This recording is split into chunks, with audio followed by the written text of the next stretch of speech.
Boom. Hello, everyone. Welcome to the Of Like Minds video podcast.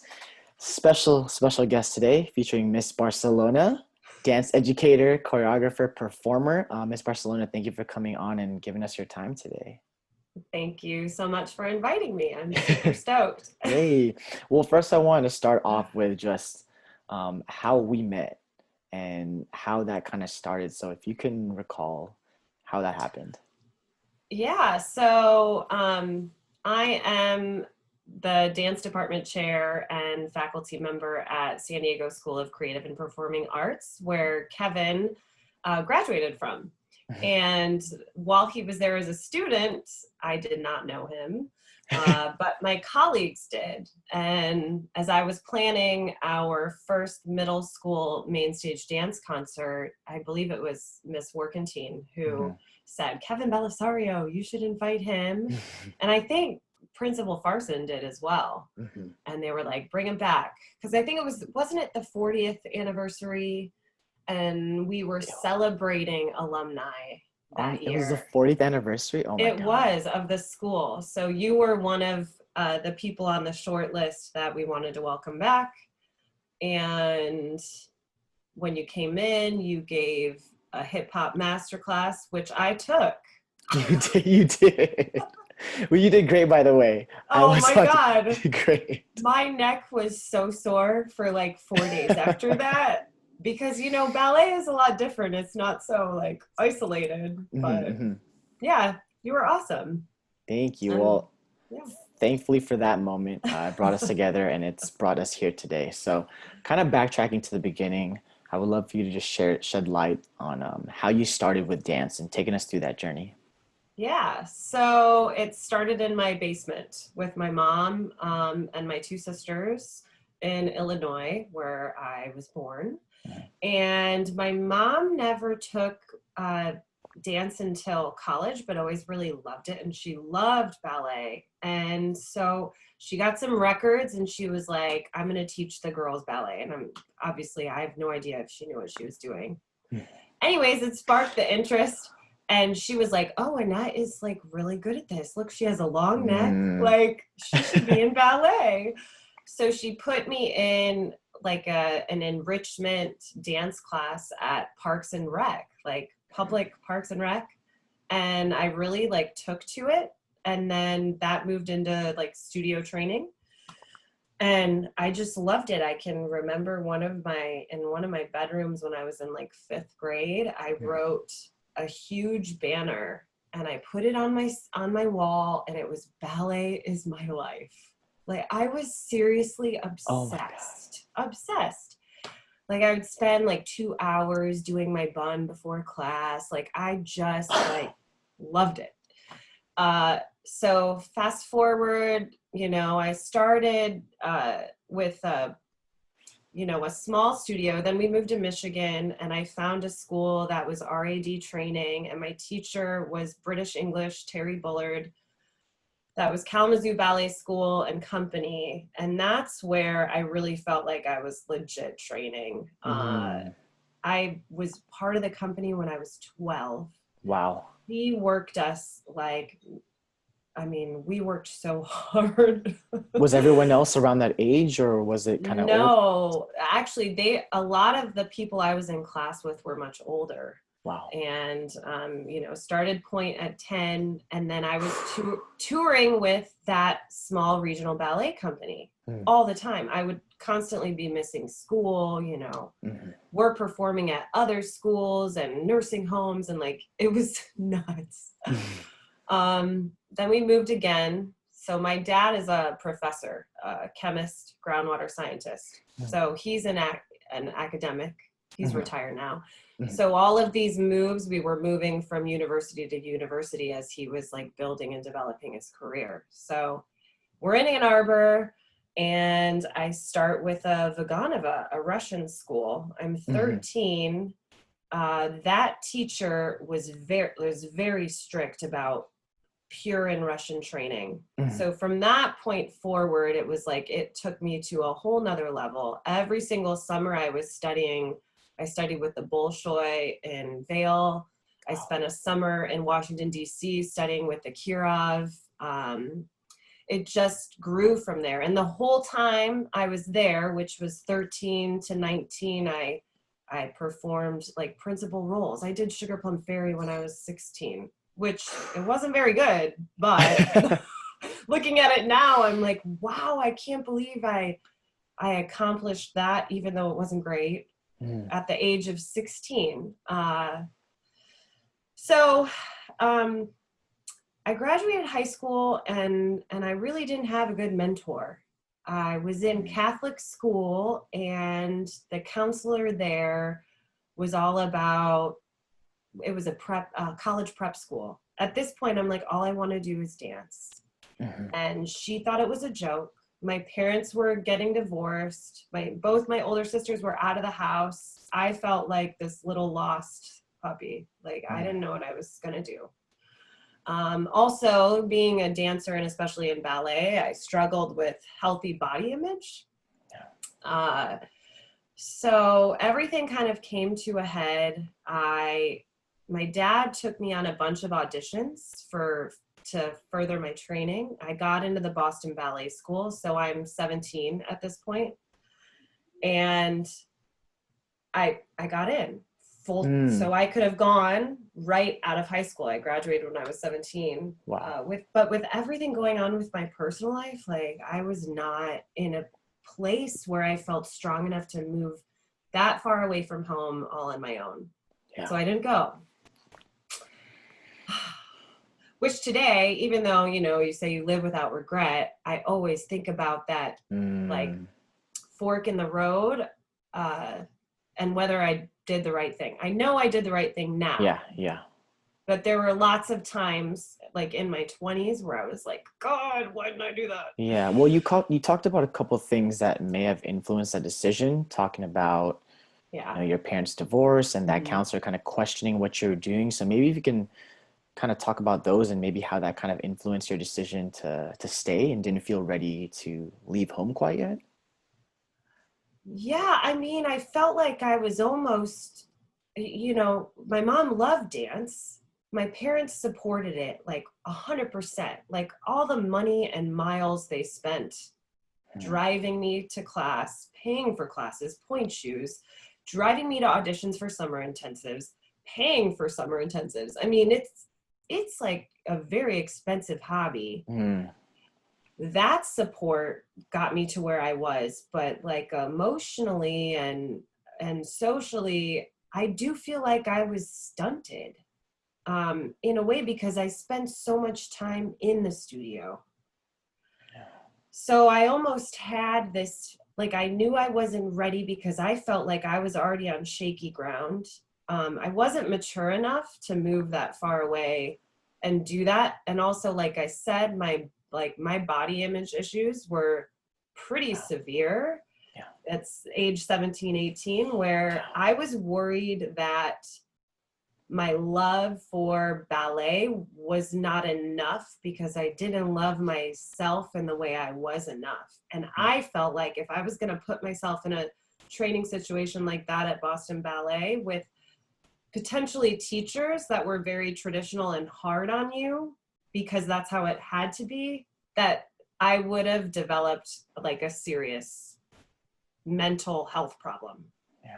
Like I had enough, like I knew enough to know myself at that point that I wasn't ready, and it probably was the right thing.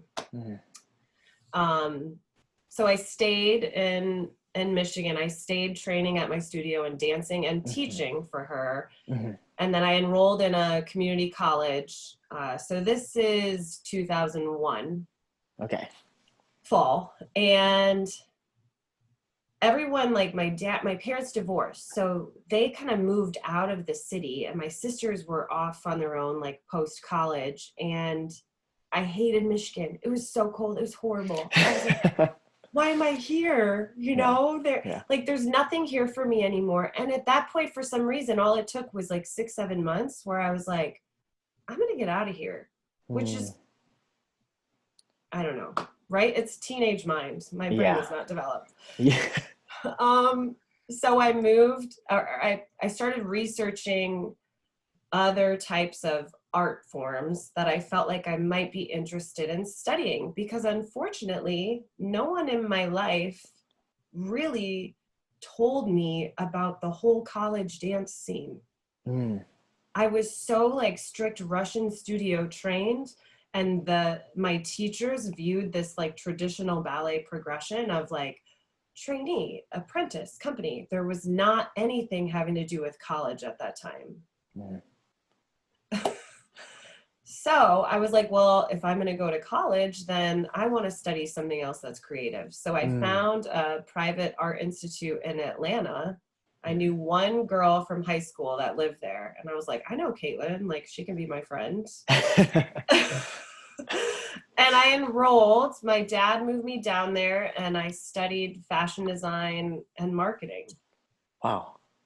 So I lived alone. I had a little studio apartment, and it was like a whole new chapter. Beautiful weather, you know, January, laying out at the pool for a Michigan girl was like pretty amazing. Yeah. And also, honestly, I felt like I needed time away from my ballet track to figure out like who I was.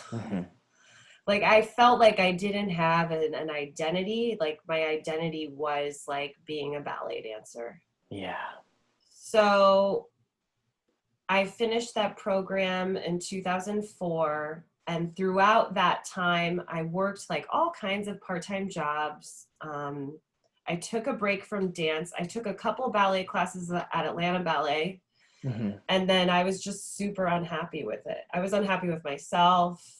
It was like I wasn't at the same like training level even 6 months after I, you know, it was really hard emotionally for me. I started to take hip hop actually for fun. Obviously I don't think I was very good at it, but I loved it. And it was so fun, and it felt good to move my body because I'm a mover. But yeah, so I graduated. I got a job working for Macy's corporate office. So they have a buying office in Atlanta, and I'm good at math. I like got the job. I did the training. I'm like, oh, look at this. I'm like getting a salary. Like I'm making money. I was an assistant buyer first in like jeans, like denim, like Levi's.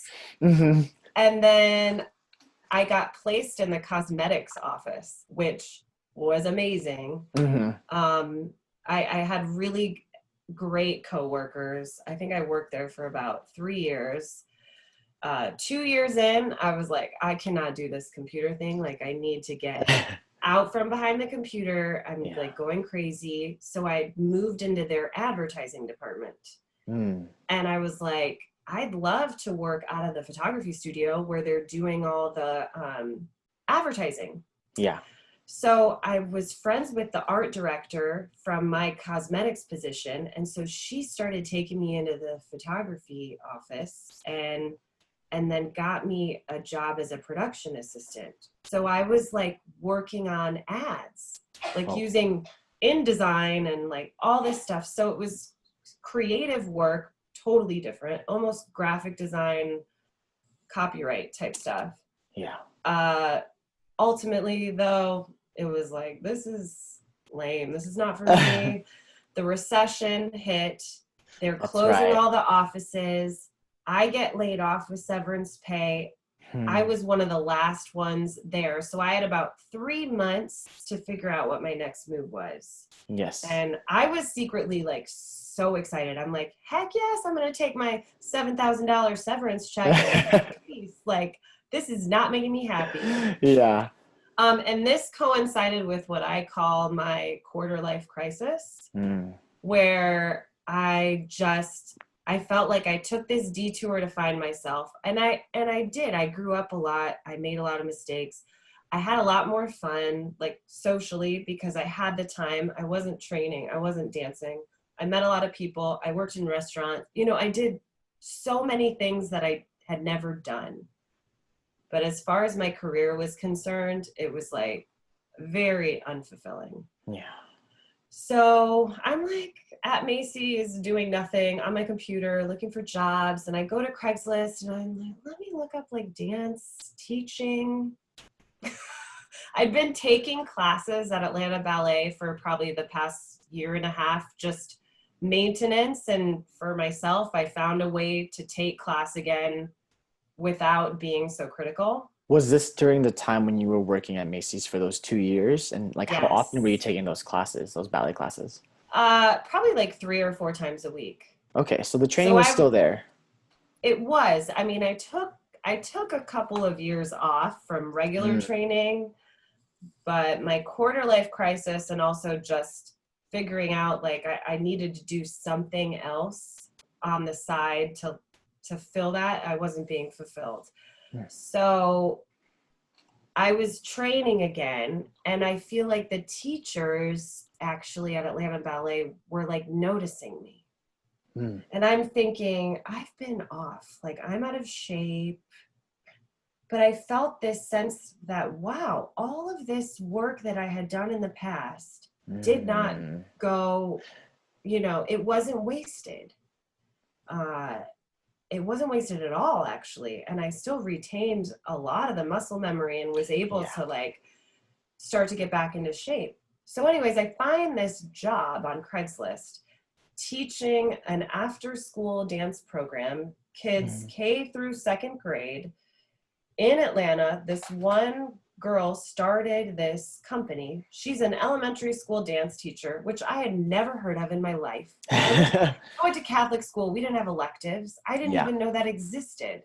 So I met this girl. Her name was Whitney, and she hired me. And it was I think it was the second year of her business. At the time, she had been the only one teaching in these after school programs. So I was her second employee. And I spent that next year teaching at 4 different elementary schools where I'd go in at the end of day and I'd teach from the gym kids ballet and hip hop, which was like, it was like glorified jazz with like fun music, Okay. So I did that and I started bartending. So I Cool. was bartending and I was teaching this after school program and I was dancing myself, like taking classes. Mm. And, I found like a lot of joy and happiness that year that I was actually doing something like real. Mm. And I remember we did an end of the year recital and I remember like watching the kids and literally crying. Like I never thought that like my ballet training was so rigid and Yeah. and studio and conservatory and this company, and I never thought that the public school atmosphere could be as rewarding or even more so. Mm. So Whitney was like, even though we were peers, I was actually older than her. I felt like her influence on me was really impactful because she was like, oh yeah, you can go to school for dance ed, Annette.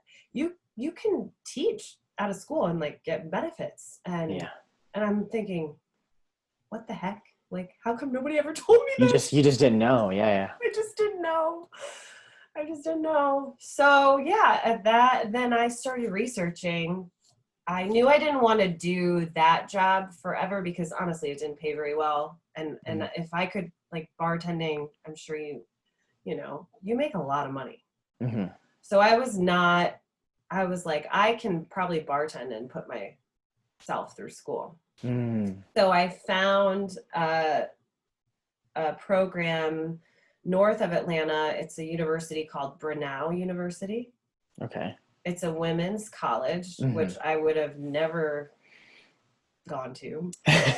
But at this point in my life, I was a little bit older and I wasn't like looking for a college experience. I was Mhm. looking for, they have a dance ed degree BFA program with K through Mhm. 12 certification. So I got in and I knew that when I was going back to school, I wanted to go all the way through to my MFA. I finally was like old enough and mature enough to do my research. And also after being laid off, I'm thinking, well, I need to have the most amount of education and experience I can possibly have, because if I get laid off again, I want to have all the options. Mm-hmm. So I knew I wanted my BFA and my MFA, because with an MFA, you can teach at the university level. Mm-hmm. So with that, I can teach, I'm certified to teach K through graduate Mm-hmm. students. So when I went back to Brenau, they had an affiliation with a regional ballet company called the Gainesville Ballet. Mm-hmm. And so it was a regional company on campus. And I was still very like, I don't think I'm in great shape still. Like, nobody's going to want me to dance for them. Like, maybe this is like really where I focus on teaching. Mm-hmm. But the director taught some of my ballet courses, and she basically like made me audition for the company. She was like, Annette, you're auditioning. Like, you don't even have to. Like, you're in class.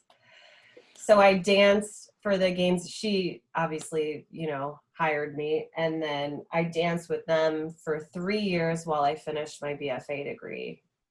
And some of those roles were like, it was amazing. Really incredible repertoire and work.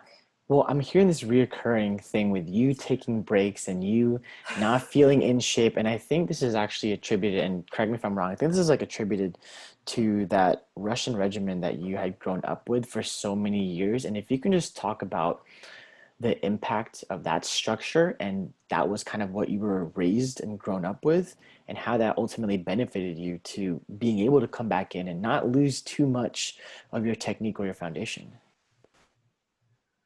I mean, I just think my teachers and this teacher in Ann Arbor, Carol Radovic, she studied at the Vaganova Institute in Russia. Wow. And inside of that studio, I mean, we worked. And I loved it. Yeah.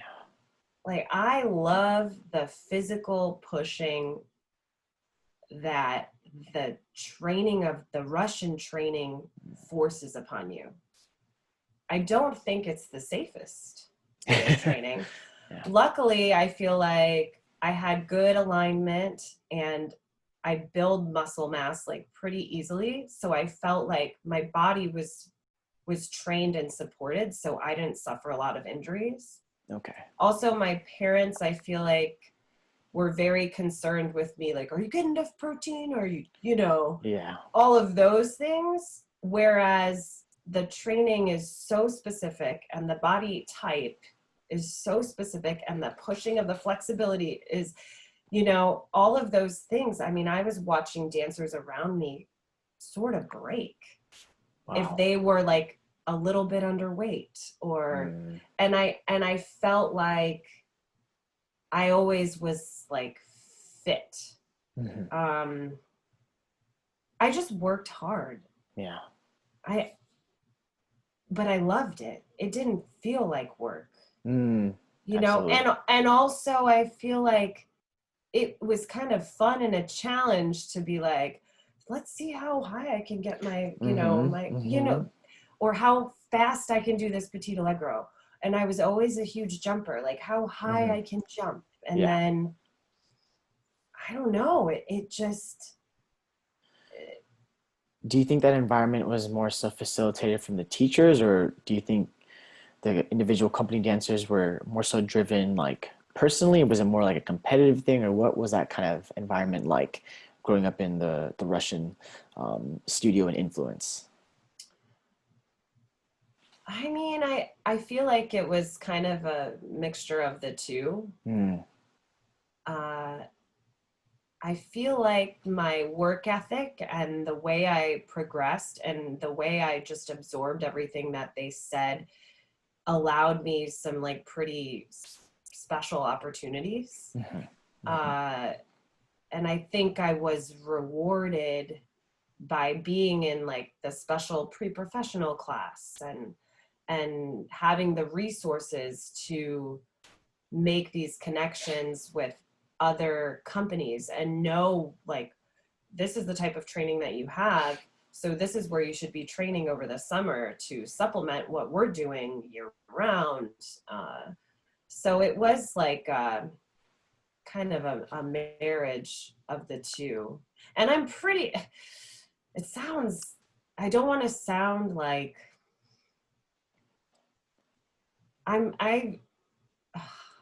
as a dancer, I don't want to sound like egotistical. No worries. And for me, I'm super hypercritical of myself and don't see what other people see. But looking back, I'm pretty sure there were people that were upset with what I was getting and what they were not. You know, and I honestly, the whole time I was never in their position. I was always like doing all the leading roles. Like, I was never, and it seemed normal to me, but I also worked hard for it, but I wasn't boastful about it. But that was like my experience, you know? Yeah. I don't know. No, absolutely. I mean, I don't know if that ever did anything in terms of the relationship or like the working environment. Obviously, you're sharing this space and you're all working towards a common goal in terms of trying to get better each and every day. So I don't know if that maybe affected the workspace or the dance studio space, or I don't know if there's any animosity. Like, what was that like, if anything? Well, a lot of us, I would say, like, my class that I kind of trained with, there was maybe like 15 of us, maybe fewer than that. There was definitely a level of competition. There was definitely some dancers, everybody was really, really good. Yeah. There were dancers that did it because they liked it and didn't see anything beyond and were fine with it. But there were a small group of us that were serious about making something out of it. And honestly, most of us were. All of us had our insecurities. There was definitely some girls that, I mean, it was like Tanya Harding, Nancy Kerrigan. Oh man. Okay. Yeah, those need not be named. Yeah. But there was a situation actually with me when I got one of the roles, and the other girl, she left and danced with Sarasota Ballet for a year and came back, and then she was pissed that she didn't get it, and there was like all this drama, you know. So the competition was there because we were training at a high level.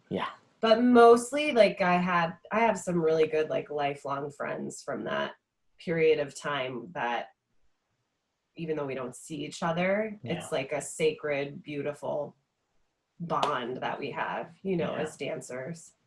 Yeah, no, for sure. So you're in the second or third time that you have taken a break up to this point, and your teachers, and you're being noticed in class, and they're telling you don't have a choice. Like, you're in class already, you're going to audition. So kind of jumping back to where we kind of left off, if you can continue on with that story. Yeah, so I'm finishing up my dance ed degree and dancing with the Gainesville Ballet.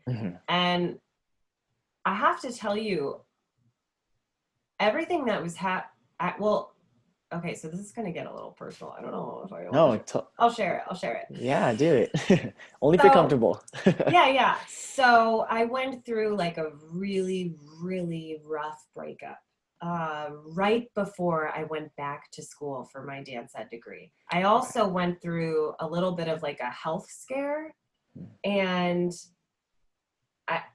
it was like a total reset where like my lifestyle changed. I felt like I was seeing things more clearly, and ultimately it was like I couldn't believe where I was, and I had this insane amount of gratitude that I was even performing.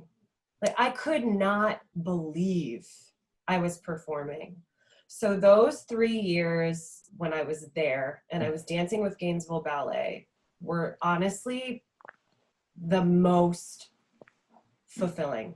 Mm-hmm. Like, I did not take for granted a single moment I stepped foot on that stage. You know, it was like all of it, all the rituals came back, you know, the dressing room, all the warm-ups, like bar on stage, the camaraderie of the company. I was a little bit older and I was dancing principal roles. So I was also finally finding myself in a position of mentorship, having overcome like all of these things and left dance and been back. And now I'm dancing at this super high level again. Like it was such a special time. And the people from that time, I mean, even the costumer, actually this is random, but she reached out to me the other day. I had posted this picture of myself when I was in the Snow Queen costume. And this tiara was like my favorite tiara. It like came down like this on my forehead and I loved it. She messaged me and was like, I just found that tiara. I'm sending it to you. Send me your address. No way. Yeah, like that was yours, Annette. I'm like, wow. Like it was just, honestly, it was the greatest. Yeah. It truly was. And I think I was really just super grateful because of the break I had, because of the path I took. I don't know if I would have stuck in the path. Let's say I went to Boston and I trained with Boston Ballet and then we move on and then I get a trainee position or an apprenticeship. Yeah. Would I have still like been in love with the art form? Yeah. Would I have appreciated it or had gratitude for it having never known anything else? Yeah. Would I have had those personal and professional experiences like working in a bar, working in a restaurant or working part-time at a spa and then Macy's and a corporate environment? Like all of those things I just feel like were this new part of me. Yeah. And there's one thing that my dad always said. Obviously he was an educator his whole life. And education like runs through my family. Both my sisters are educators. And he just says, you know, knowledge is power. And he supported me going back to school emotionally and financially because he believes in it so much. But he says, you know, no knowledge that you gain and no education that you complete is wasted because it will always be part of you. It will always be there with you. So, and I take that as formal education and life education, absolutely. You know? So, towards the end of my time at Brenau, I was having to apply to graduate schools. And that was daunting. I mean, I couldn't believe where I was there. I couldn't believe I was dancing like again. So I'm doubting myself fully. Like no graduate school is going to want me. I applied to UCI, but then I was like, I'm not ready to move to California. And then look at where I am. That's right. And we ended up getting you, so it all worked out. I know. So I applied to University of Oklahoma, UNCG, and Florida State, and went through the whole audition process, which was pretty intense. What was that like? Why don't you share that with us? Oh gosh. So I had to travel to each school. This is post application and all the writing and all that, you know? Yep. And at UNCG and Oklahoma, I arrived, I had like multiple interviews. I had to take class. I had to teach a class of undergrads. Yeah. And then like I got like a campus tour. So it was like a 2-day thing. UNCG, it actually is really a strong program in dance ed, but their technical aspect of their program was not enough for me. Like when I taught the ballet class there, I was like, this ballet is not enough for me. For my, like I still wanted to technically train. I still wanted to keep performing. Yeah. Like my ballet master was like, Annette, when you go to school, I want you to guest artist. So I'm thinking, I still want to be dancing. At the point, I think I was 30 years old. I'm like, I'm still young enough to train. I want to train. University of Oklahoma. Wow. That ballet program they are literally cranking out company members and professional companies all over. So me being 30 in a room full of 19 to 21-year-olds, I could hang in that ballet class. But when I tell you it was not the way I wanted to be training at 30 years old, I didn't accept that offer. Got it. At Florida State, you take ballet and modern all week. You're still technically training. At that point, I knew I wanted my focus to be in choreography because that was always something that I was really interested in and played with it as from a kid all the way through. And I wanted to know more about it. So that audition process actually included a choreographic problem. So and I didn't have to teach a class there, but I did have to take a class. And actually, fun fact, you know Alex Ketley? Yes. So he taught my audition class at Florida State. He was a visiting like professor. Okay. So that's how I met him. That's crazy. Yeah. What? So FSU felt at home. I didn't feel like I had to like revert back into my strict Russian training, that I could be the ballet dancer I was, who now has like more modern experience, who like now is again like more interested in developing as a choreographer and a teacher. Yes. Florida State just felt correct for me.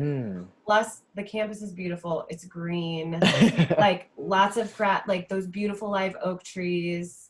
I feel like nature beauty is pretty important to me because Oklahoma was like tumbleweed and brown. I'm like, I cannot live here. And it's 3 years of your life. A long time, yeah.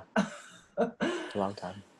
Yeah. So I moved to Tallahassee and I spent 3 years there, and it was just the most like incubation to force learning who the heck you were as an artist on top of continuing to dance. Yeah. And it was like another 3 years of just an experience I can't even believe I was able to have.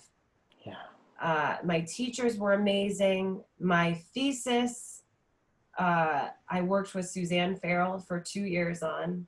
So she was a professor emeritus, so she would come and bring her ballet company to Tallahassee.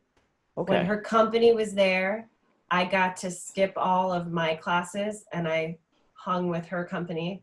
Amazing. So I was taking company classes. I was like watching their rehearsals and getting to know her because she had to agree to want to work with me on my thesis. And she did, which was amazing.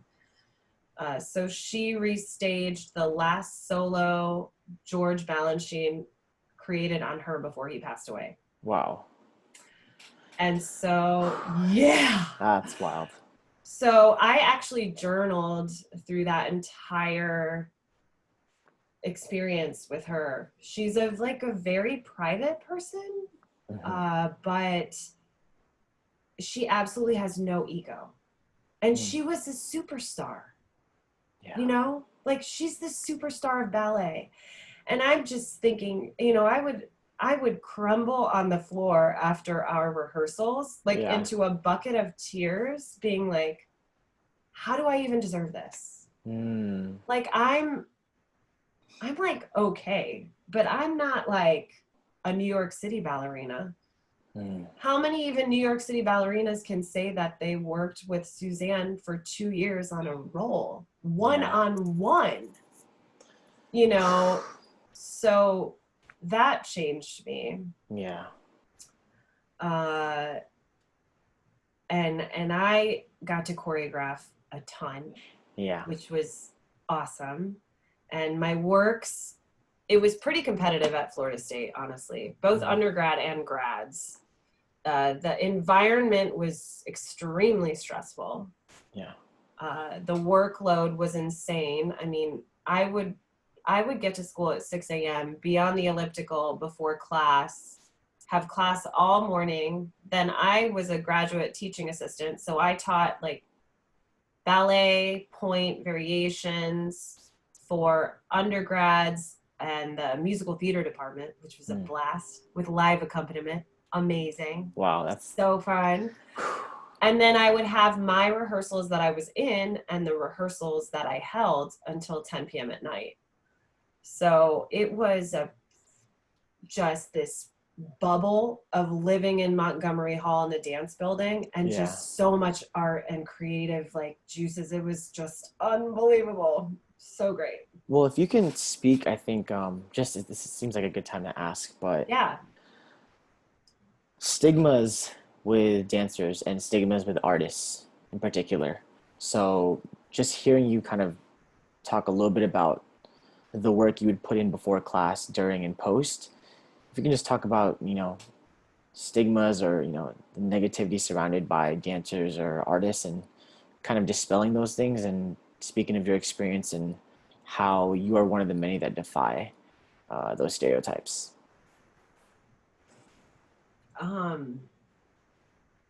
I defy stereotypes in dancers. I mean, I think that I'm more so referring to the negative things that are said. I mean, just it's easy. Oh wow. Sorry, I might have misled you on that. Sorry about that. I think just a lot of with art in comparison to academia, there's this thing where it's easy, and with dance in particular is not really looked at by the masses as it being an athletic thing, or just even the work that, in comparison to a 9-to-5 job, you're actually working before you get into class, like you said, working out, getting in the elliptical, getting in the gym, getting your reps in. So just talking about that work ethic before you even hit the studio, before you teach, the hours going into creating when you were focusing on that during your MFA program. If you just talk about the work outside the studio and how hardworking actually artists are, and in particular dancers are. Oh yeah. Well, I developed the cardio habit, we can call it, actually when I took my break from dance. Maybe not for the right reasons, because I was very fearful that if I wasn't doing ballet enough, then I was gonna like gain weight, and for a dancer, that's not, great.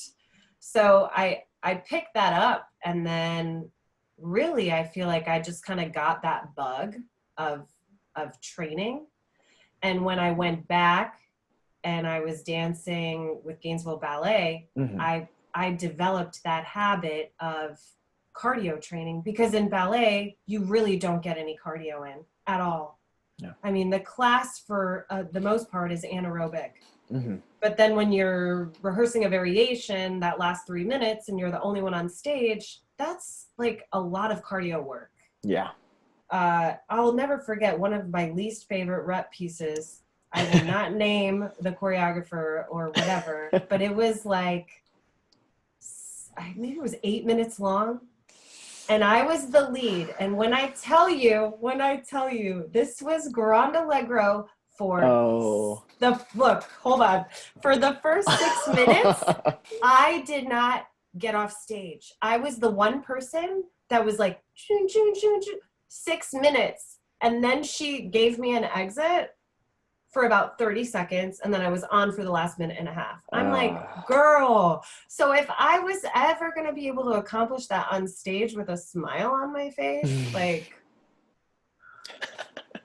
so I developed the habit, it was like, of the elliptical every morning, sometimes twice a day, depending, because just for me, it was something to get my heart rate up and start sweating, where I could stretch, because as I got older, like, you lose flexibility. Yeah. So for me to be able to stretch, and I was having to stretch every single day to maintain my flexibility, because I build a lot of muscle fast. So I have to like make sure I'm stretching it out. Yes. So yeah, I mean, and I could have not done all of those things, but would I have been happy with my performance on stage? Would I have been Mm. able to even look at those videos? No way. No way. Yeah. So yeah, dancers work hard. And then choreography is a whole nother thing. I mean, Mhm. for me, for it to go well in studio with dancers, a lot of preparation has to be made. Yeah. Uh, and a lot of it isn't necessarily like happening. I mean, I did a lot of like writing and charting music and getting my ideas together and maybe some improvisation on my own.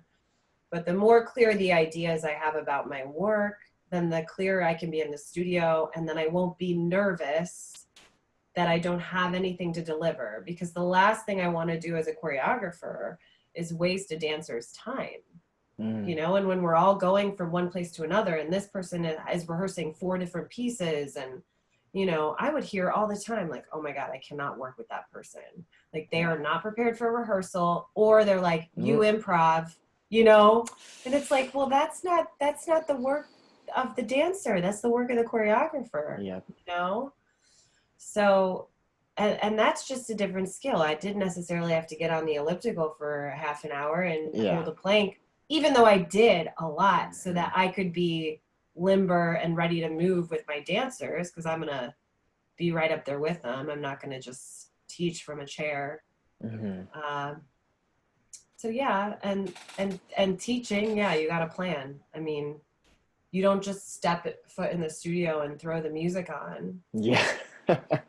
And There's a if you're misconception of that, right? People just think that it's just like, No way. And dancer or teachers don't get paid for that prep. yeah. I mean, even in the public school system and how I'm getting paid now, I mean, it's a salary, 10 months. Mhm. But what about the countless hours? I mean, they give you a prep. It's a joke. Oh God. Oh. Of I'm like, I gotta watch it. But you know, they give you, you know, your prep period. So let's say I have 3 hours a week to plan my classes. I'm teaching 5, maybe 6 classes a week, entirely different levels, entirely different things. I'm teaching ballet, Mhm. I'm teaching conditioning, I'm teaching choreography.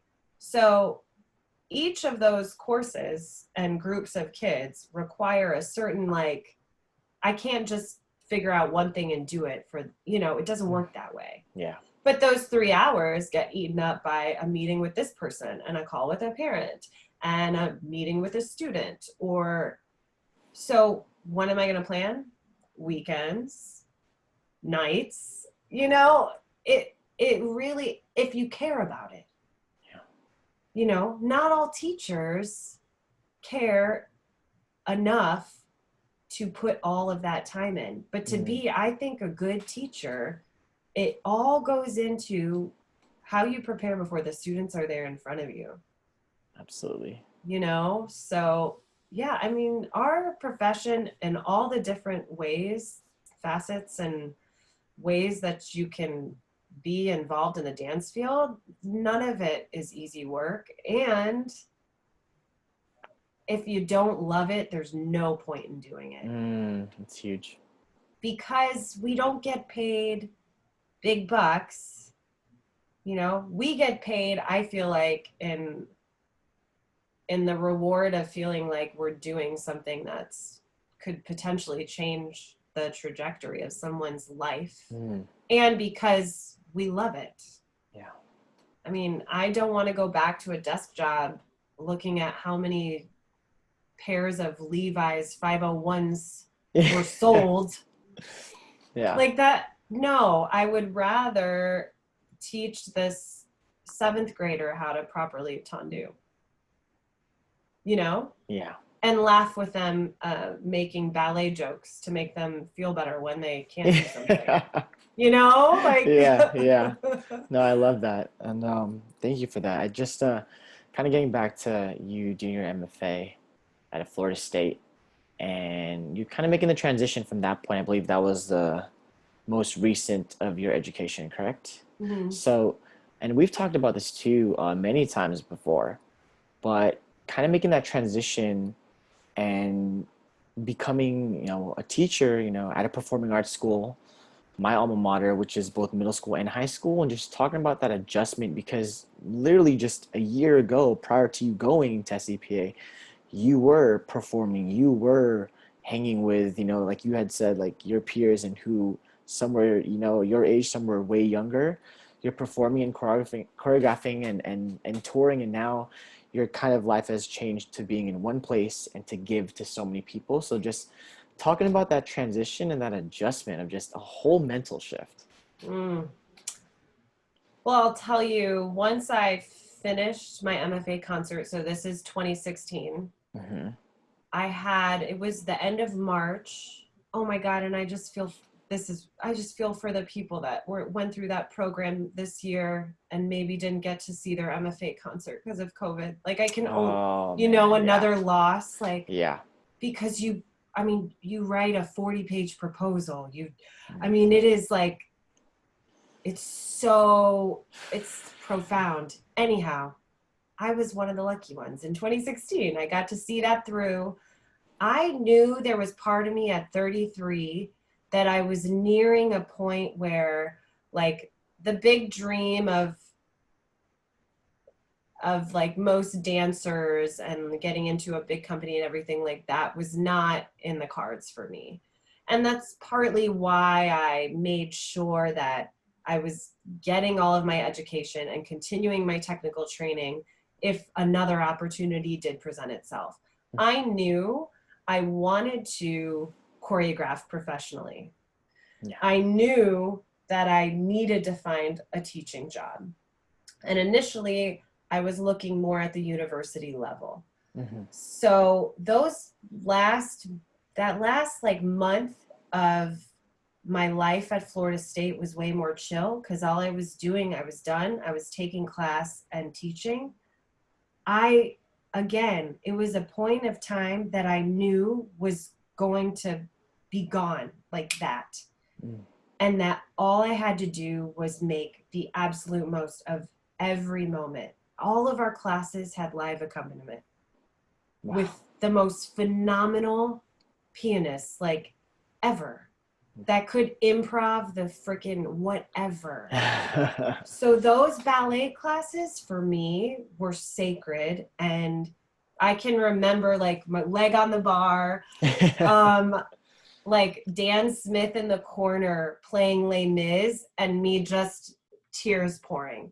Because I knew that was like kind of potentially like retirement of how much I was training and how hard I was training. Yeah. 60 minutes on the elliptical, this class, that class, this class, rehearsal. I knew that there was a chance that was it. So I was applying all over for university jobs. I had a couple interviews, nothing panned out. My boyfriend at the time, now husband, his parents live in Carlsbad and have a big house. And he was finishing his MBA at FSU. And they were like, why don't you come and live with us? We have space. We had been to San Diego a couple times. It's beautiful. I didn't want to go back to Atlanta. We did not want to stay in Tallahassee at all. I'm really glad I'm not in Florida now. So we moved out here and moved in. It was like June of 2016. I'd been here 3 weeks. In that 3 weeks, so one thing that I learned to do that was really good is hustle. Mm-hmm. I feel like when I was in my 20s, even though it wasn't dance related, like I was hustling, like working like 3 jobs, dancing, you know what I mean? Doing this, like figuring out how to market myself. I learned all these tools and, having gone back to school, created a website. I know how to make a reel. I know how to market myself.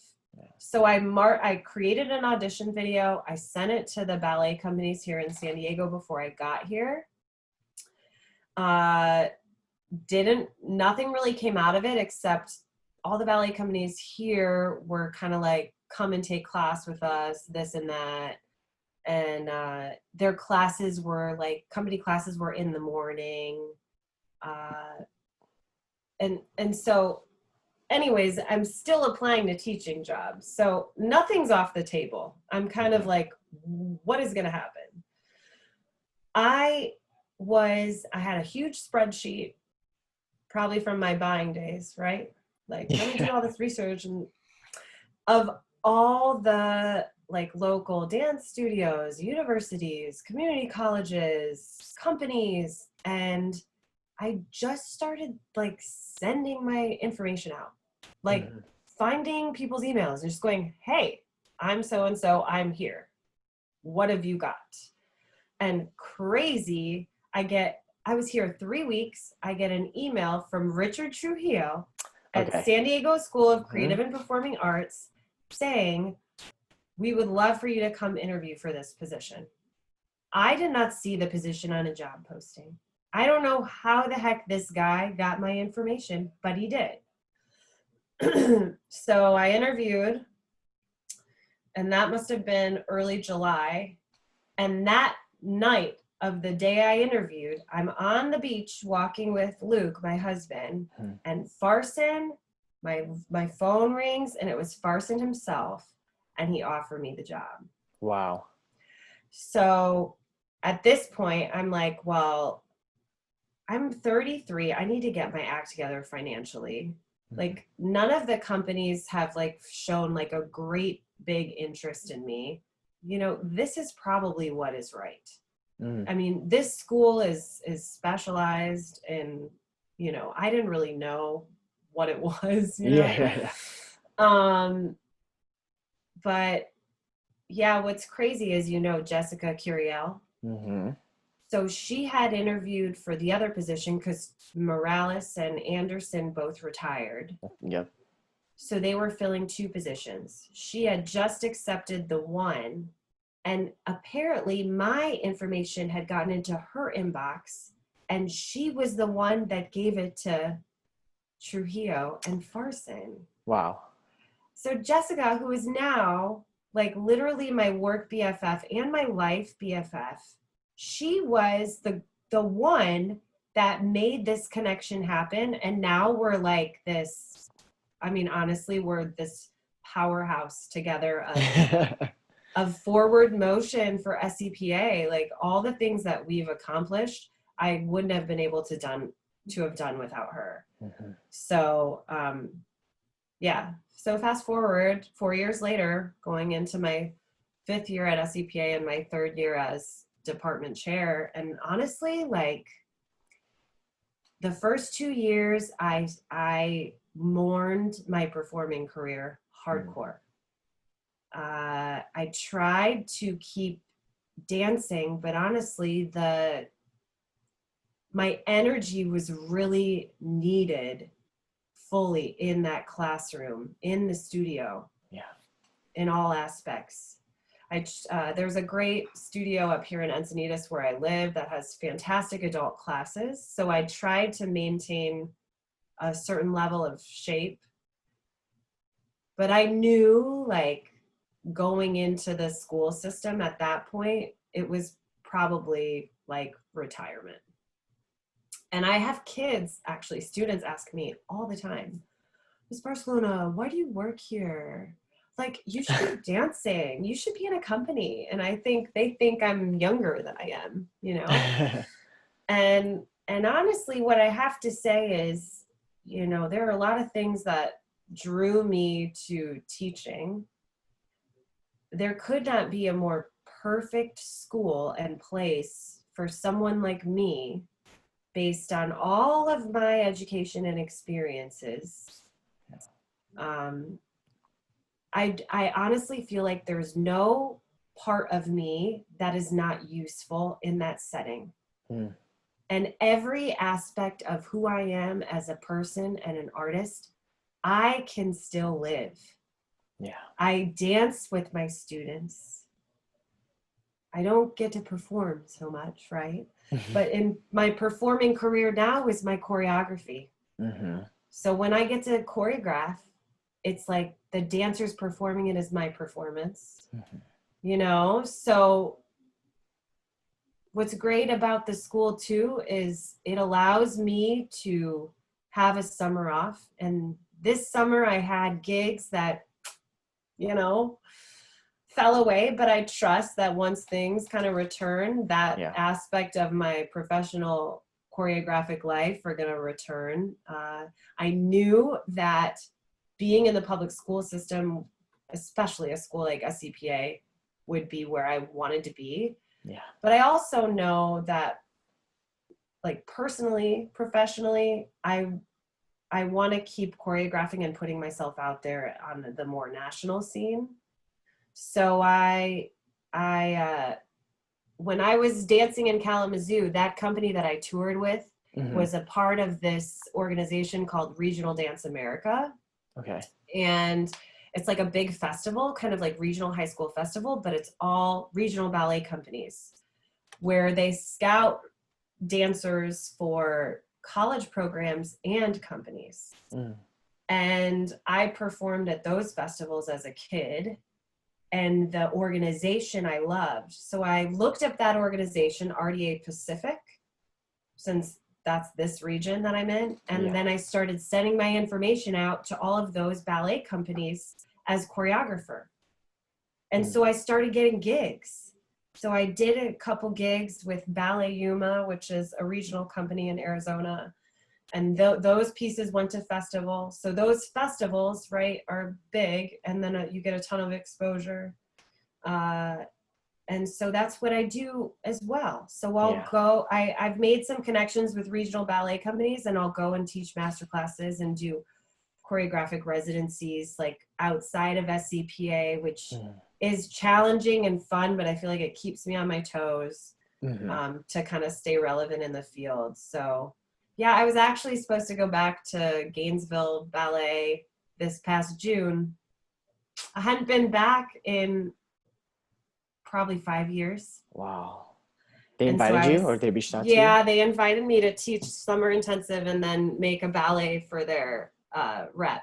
And well, hopefully that opportunity will be there. Hopefully when, you know, the pandemic is kind of quelled a bit, but that's awesome though. I mean, to know that is there, you know? Yeah, so 2021 probably. 2021. Yeah. You said, Miss Barcelona, for the first couple years being in a CPA, this being your 5th year, you were kind of coming to terms with, okay, this could be the end of my performance career in terms of what you initially saw it as.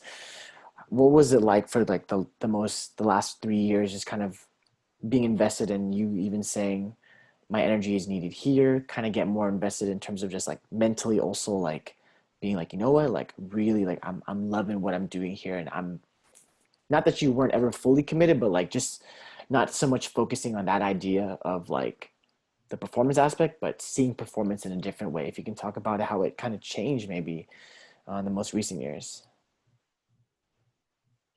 Yeah, I feel like I always had a very, so I think taking that time off where I was taking ballet, I was training, but not like training like a performer. No. I knew that if I was going to perform, that I wanted to be training in the way that I was training, because then I was not going to suffer injury. I was going to be happy with the work I was putting out there, and I would feel like it was my best. So accepting that this teaching position, which honestly ended up becoming way more than I had initially imagined. Right, that first year I was like, what am I doing? Learning everything. It was like such a learning curve. Yeah. So I still wasn't fully like sold by this is my place, this is my spot. Yeah. I recognized a lot of things that were happening at SCPA that could be way better for students. The school, you know, is going through national arts accreditation. So there's this whole process of like redeveloping and like elevating. Yeah.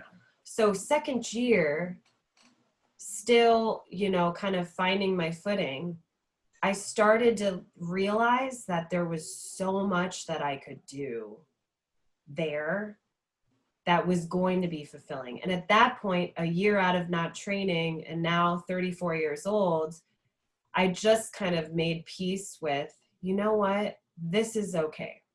Yeah. And I'm going to keep putting myself out there as choreographer and working with these young dancers and developing these works that I could be proud of, that I could present. I just shifted my perspective that was my performance, and that was okay. That it was nothing to be like frowned upon, that I wasn't that I also couldn't imagine at that point in my life. For example, one of the companies in town, their company classes at 10 a.m. and then they, you know, rehearse until 4. I think I probably could have gotten in had I like not taken the SCPA job and just gone to company class.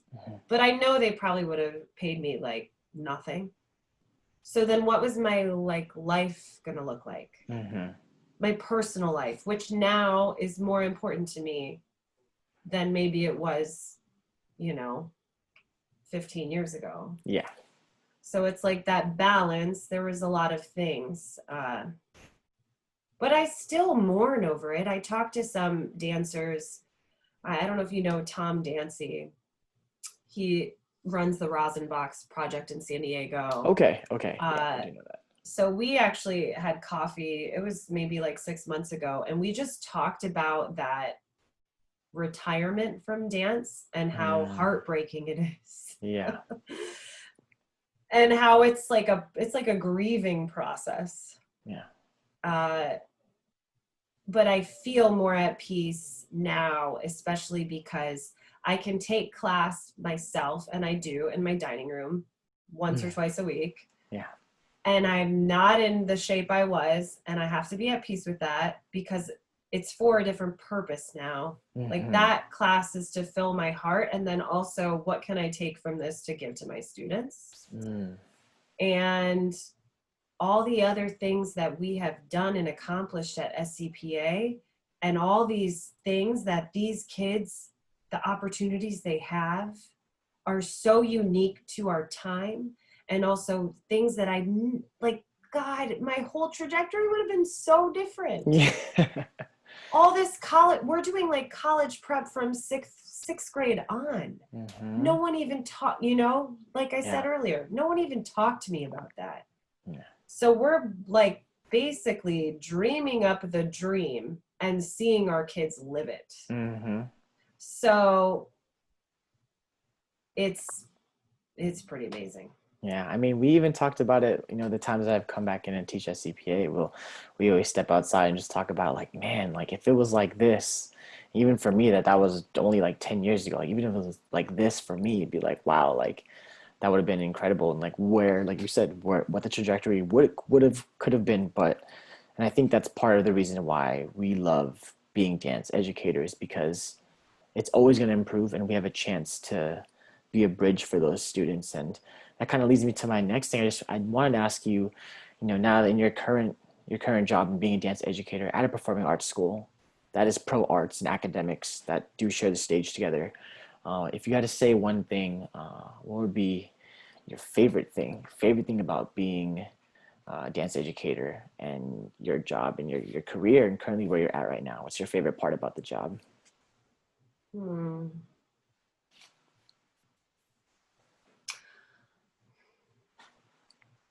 It's tough because now the job is so different. Behind the screen, I will say that I just feel like this is what I was meant to do. And I feel like there's no place, no student population that could benefit more from what I have to give. And I don't know if that really answers the question. No, I think It does for me. It does for me. Okay. And Um, it's funny because, like I said, students will ask me, Annette, or they don't call me Annette, but why are you at SCPA? You should be doing this. Or why don't you have your own studio? Like, we'd all come to your studio. Why don't you have, you know? And I'm thinking, there is nothing about my path and my life that would make me want to teach at a private studio of affluent people with all the money, with all the resources, without the gratitude.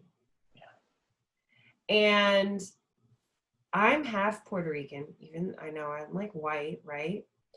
But always had this like feeling that I kind of had to hide that in some ways. And now I feel like way less Puerto Rican because our community is like super diverse. I can't speak Spanish. Like these kids can run Spanish under the table with me. yeah. But I feel like at home in a diverse community, whereas if I was teaching at like an all-white school in North County, they're like, why don't, you know, I live in Encinitas. Why don't you teach in North County? But I'm like, I don't want to teach at an all-white school. Like, I don't want to do that. Yeah. I want to be in a diverse community. I want to see this child who doesn't have access to studio training benefit from our sequential training and make it into the college they want to go to and live the life that they want to be in because they studied dance at SCPA, even if it's not dance that they study. I mean, that to me is being a change agent. All of what's going on in the world, and I'm stealing this from Miss Curiel, but she said, she said the other day, she's like, the best, or our way of being political activists and supporters of this movement of diversity and inclusivity is being a dance educator at SCPA. Like, we literally can make the most impact in that community, and not a lot of people can say that. And that is like, that's it. Absolutely. Well, just kind of encompassing, Ms. Barcelona, all your training, all your degrees, all the workplaces and experiences, both inside and outside of dance. And given the current climate of the world, I just wanted to think back to maybe a 13-year-old Miss Barcelona, 13-year-old Annette, for lack of better words. And if just knowing what you know now, and you have to say something. So what would you share with that 13-year-old version of yourself? Or maybe it's things that you've even told current or previous students, but just for life, just from all the experience and adversity that you face, what would you share with your 13-year-old self?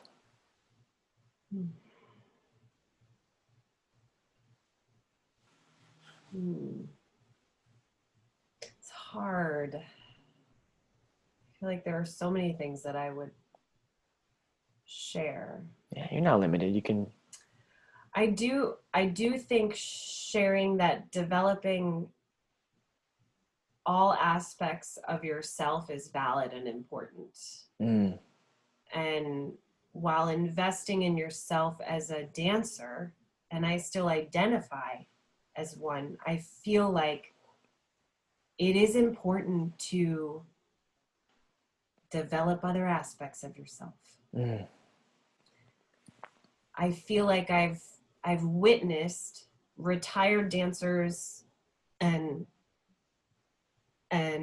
now teachers who their whole life was that perfect trajectory of becoming a professional. And in a lot of ways, it almost pigeonholes you as a person, unless you're that type of a person that has a lot of interests, right?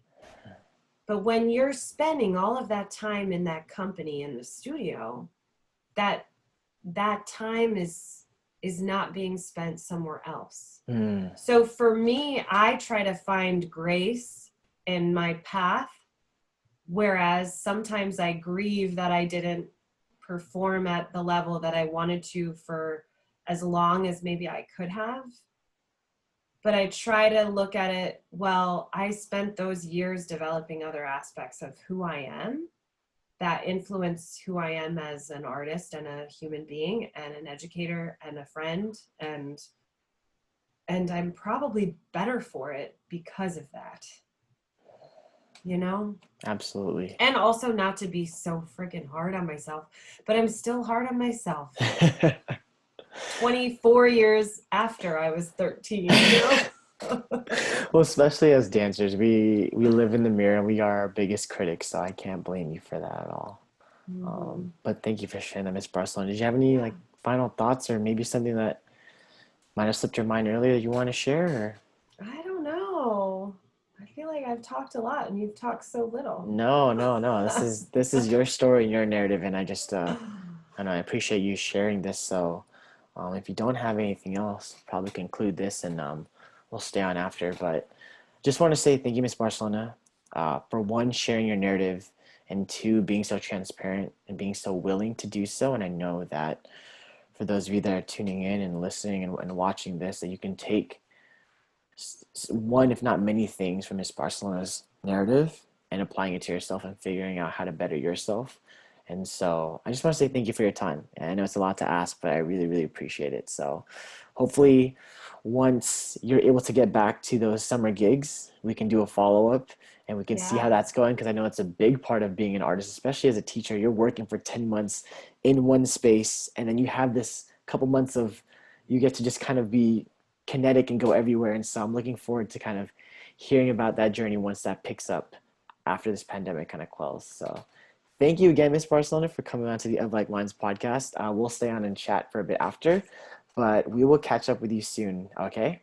Awesome. Thank you, Kevin. Thank you. Bye. Bye.